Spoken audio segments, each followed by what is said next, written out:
En cette fin de décennie 1420, la France est toujours divisée et cette situation est de plus en plus intenable pour les Anglais.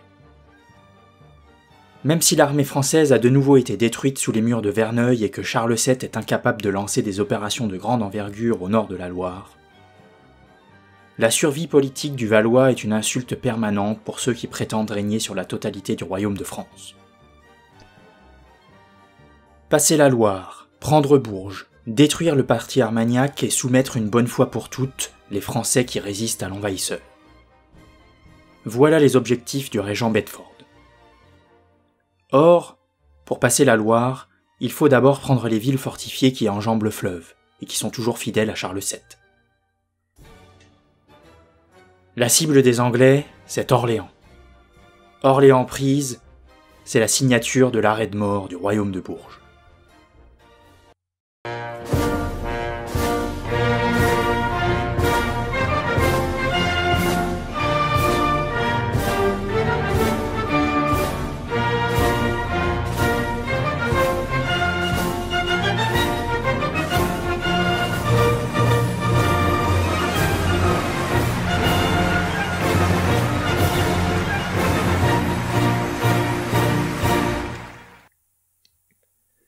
À la conquête de l'histoire.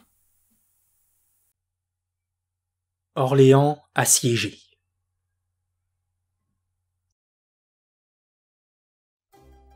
La décision d'assiéger Orléans est prise pendant l'été 1428.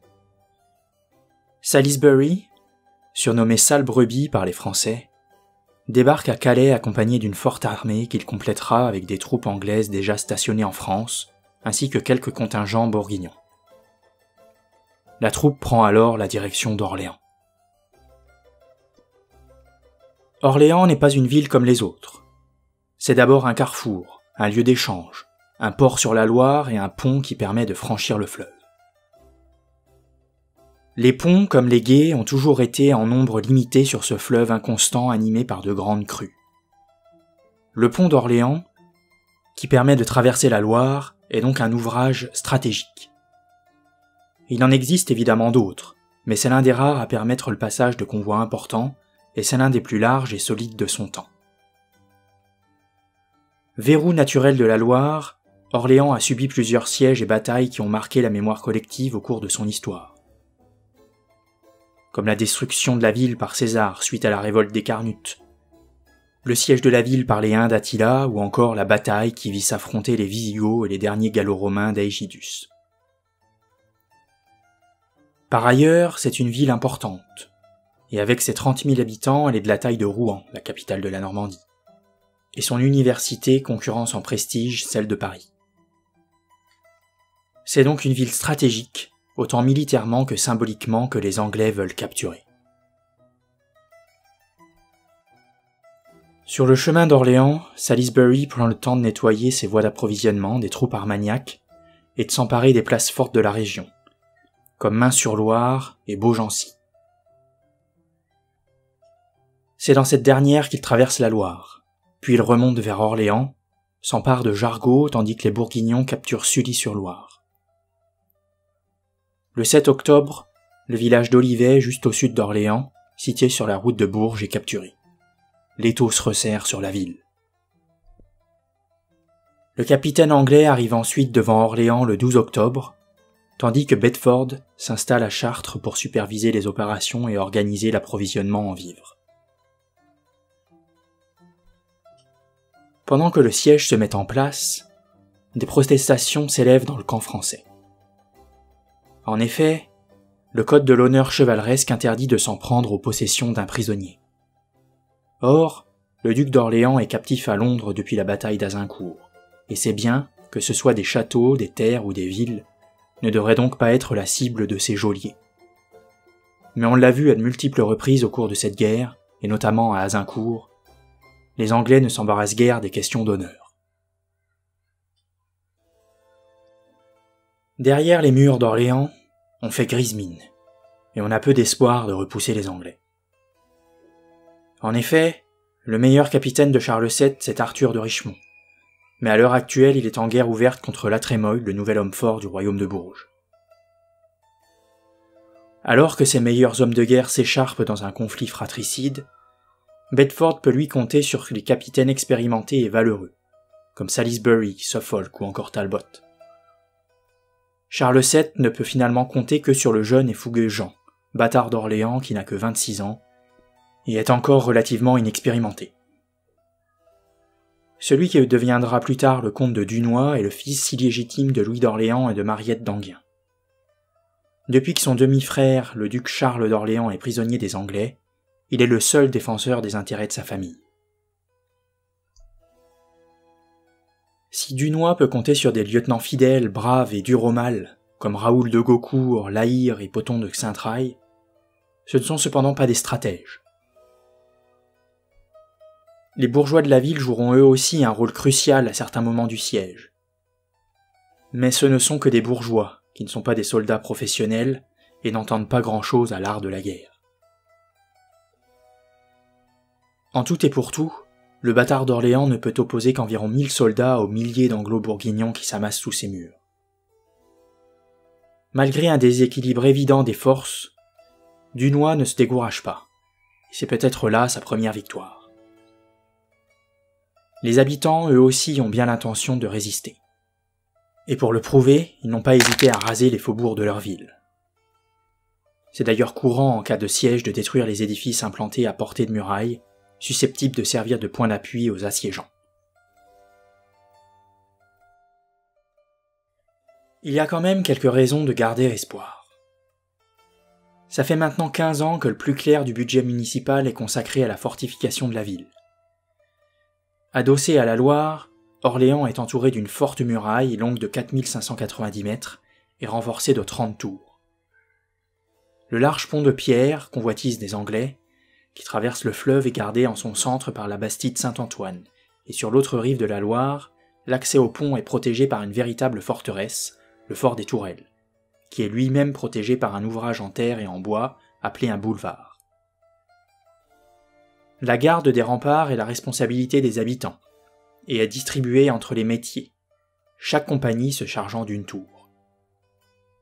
13 canonniers professionnels sont également employés par la ville qui dispose de 70 canons. En face du fort des Tourelles se trouve le couvent des Augustins, que les Orléanais ont fait abattre pour éviter qu'ils ne servent de point d'appui aux Anglais.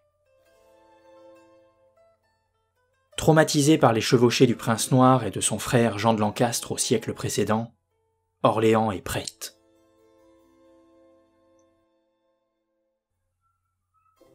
Dès le 17 octobre, les bombardements sur la ville et surtout sur le fort des Tourelles commencent.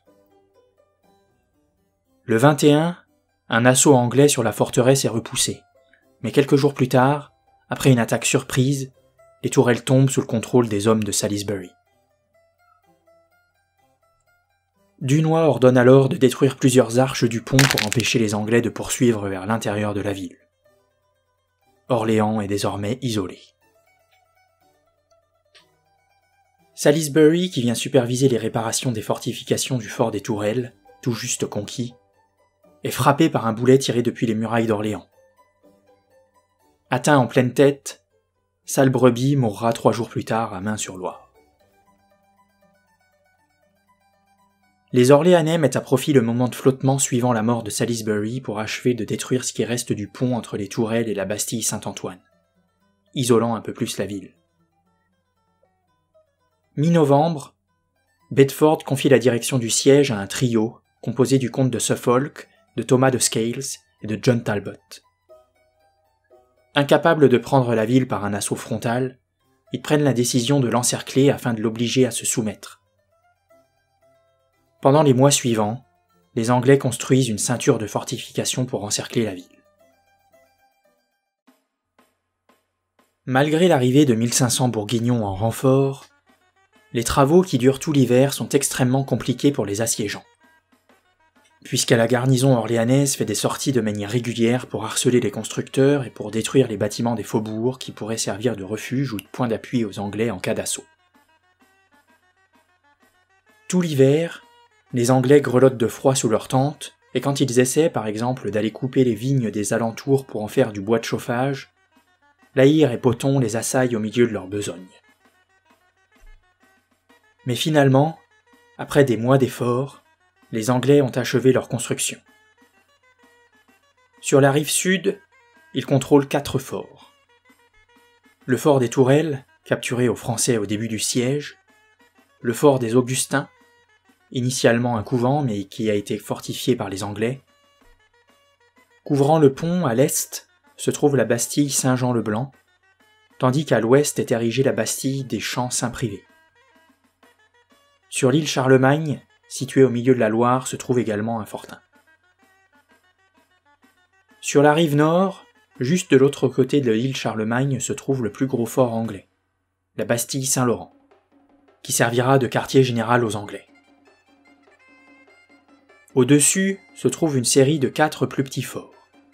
Croix-Bossé, 12 Pierres, surnommé Londres, Pressoir-Ars, surnommé Rouen, et Saint-Pouer, surnommé Paris. Il n'y a pas de fortification protégeant l'accès par le nord, mais cette zone est malgré tout couverte par l'épais bois d'Orléans. Tout à l'est, à 2 km de la ville, se trouve la Bastille Saint-Loup. Le dispositif anglais semble donc impressionnant, mais il est en réalité inadapté.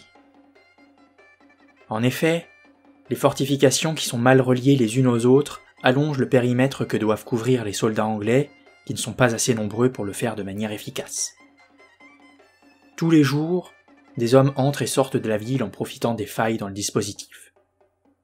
Finalement, Suffolk et Talbot comptent sur le temps, sur la famine, pour voir les Français se rendre.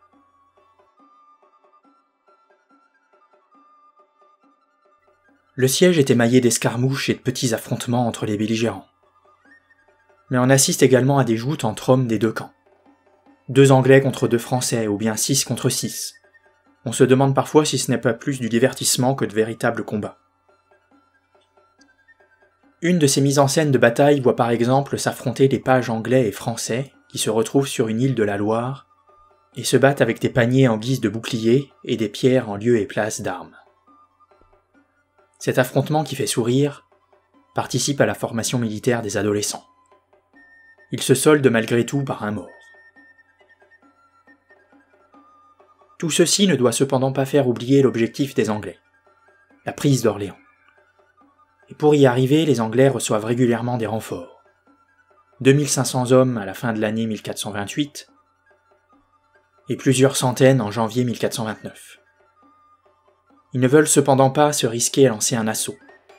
Ils comptent encore et toujours sur le temps. Mais pour tenir sur la durée, qu'on soit assiégeant ou assiégé, les vivres sont indispensables. Or, et on l'a déjà vu à de nombreuses reprises pendant la guerre de 100 ans, l'approvisionnement est aussi problématique pour les Anglais que pour les Français. En effet, dès l'armée de Salisbury passée, les bandes armagnacs avaient repris leur position sur les arrières des Anglais et elles menaçaient constamment les convois de vivres, tandis que les provisions destinées aux Orléanais franchissaient-elles difficilement le blocus.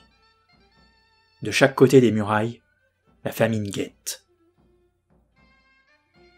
Le 8 février 1429, plus de 1000 soldats de La Hire et de Guillaume d'Albret parviennent à tromper la vigilance anglaise et pénètrent dans Orléans pour la plus grande joie des habitants. Le lendemain, 300 hommes menés par Gilbert Mottier de Lafayette rentrent dans la ville ainsi que les 1000 Écossais de John Stuart, le connétable d'Écosse. Les renforts sont les bienvenus pour faire face aux Anglais, qui sont toujours plus nombreux sous les murailles. Ces Anglais attendent d'ailleurs de nouvelles troupes. Le bâtard d'Orléans s'exfiltre alors de la ville pour aller discuter avec Charles de Bourbon, comte de Clermont, qui a rassemblé 4000 soldats à Blois. La décision est prise de lancer une offensive sur un convoi de 300 chariots qui vient de quitter Paris et qui transporte des vivres, principalement des harengs car c'est le carême, et de l'artillerie. Ce convoi de renfort et de ravitaillement est défendu par 1500 hommes, dirigé par Fastolf et par le prévôt de Paris, Simon de Morier. Le 12 février, Dunois, qui a rejoint Orléans, prend la décision d'opérer une sortie de la ville pour faire jonction avec l'armée de Clermont. Cependant, la stratégie à adopter n'est pas claire pour tout le monde.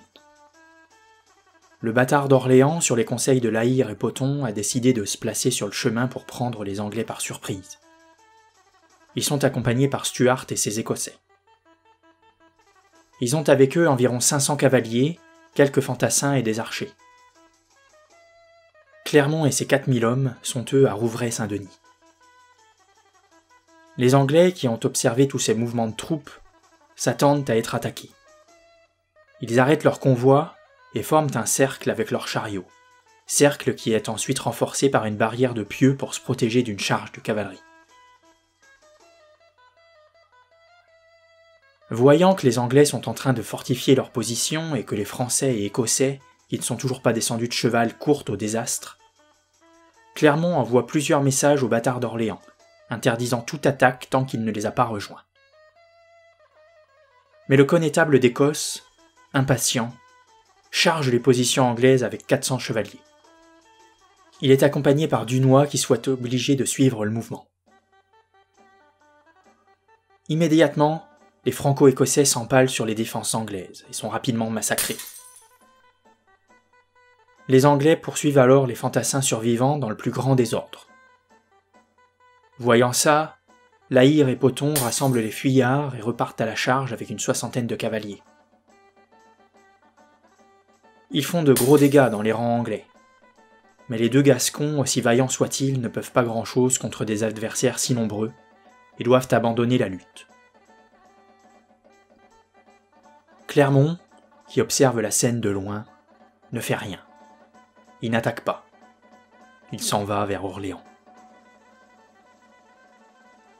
Finalement, les survivants prennent également la direction de la ville.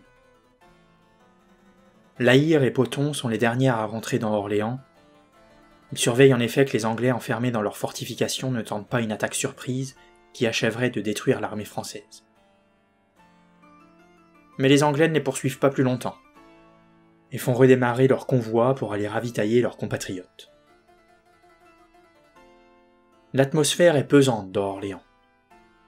500 hommes sont morts au combat, dont Guillaume d'Albret et John Stuart, le connétable d'Écosse, tandis que le bâtard d'Orléans a lui été blessé par un carreau d'arbalète. Clermont, qui s'est joint aux survivants de ce qui sera désormais connu sous le nom de la Journée des Harengs, est accueilli froidement par les habitants de la ville, qui ne comprennent pas son inaction. C'est la déception qui règne. Dans Orléans, la peur succède à la déception, quand le 18 février, Clermont prend la décision de quitter la ville pour aller voir le roi à Chinon, et qu'il emmène avec lui son armée. Les effectifs des défenseurs ont fondu, et parmi les commandants, il ne reste plus qu'un bâtard d'Orléans blessé, le maréchal de Sainte-Sévère, Pothon de Saint-Traille et La Hire. Dans les semaines qui suivent, les affrontements et escarmouches sont toujours aussi nombreux, avec toujours une focalisation des opérations militaires sur les convois de vivres. Devant Orléans, comme derrière les murailles, tout le monde est là de la guerre. Le 17 mars, après avoir longuement réfléchi à la situation, les autorités de la municipalité qui commencent à perdre espoir prennent la décision de rechercher un compromis. Pothon de Saint-Traille et plusieurs délégués orléanais se rendent auprès du duc de Bourgogne afin de négocier. Il propose à Philippe le Bon de lui remettre les clés de la ville s'il peut leur garantir que celle-ci sera protégée et non mise à sac. Intéressé par la proposition, le duc, accompagné de son fidèle lieutenant Jean de Luxembourg, se rend début mai à Paris pour y rencontrer le régent Bedford et lui exposer la situation. Bedford, pour qui la chute d'Orléans n'est qu'une question de jours, rejette violemment la proposition du duc de Bourgogne et lui répond qu'il n'avait pas battu les buissons pour qu'un hôte prenne des oisillons. C'est sur cette métaphore de la chasse aux oiseaux que se quittent les deux hommes. Indigné par la réaction de l'Anglais, Philippe le Bon décide de retirer les troupes bourguignonnes qui participent au siège. Une nouvelle fissure se crée dans l'alliance anglo-bourguignonne. Le départ des 1500 bourguignons redonne un maigre espoir aux défenseurs de la ville, mais le moral est malgré tout bien bas. Le bâtard d'Orléans songe à capituler. Encore quelques semaines, et les Anglais auront terminé de réparer le pont et pourront lancer un assaut massif sur la ville. Orléans prise, c'est l'Aquitaine et le Languedoc à la merci des Anglais. Orléans prise, et c'est la fin du royaume de Bourges.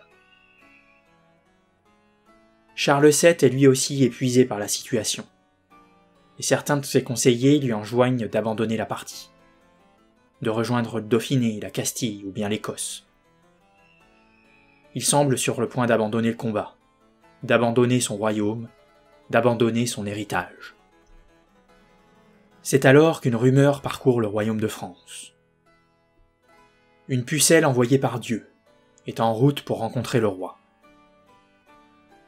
Cette jeune fille qui a pour ambition de libérer Orléans, de faire sacrer le roi à Reims et de bouter les Anglais hors de France, vous l'aurez reconnue, c'est Jeanne d'Arc.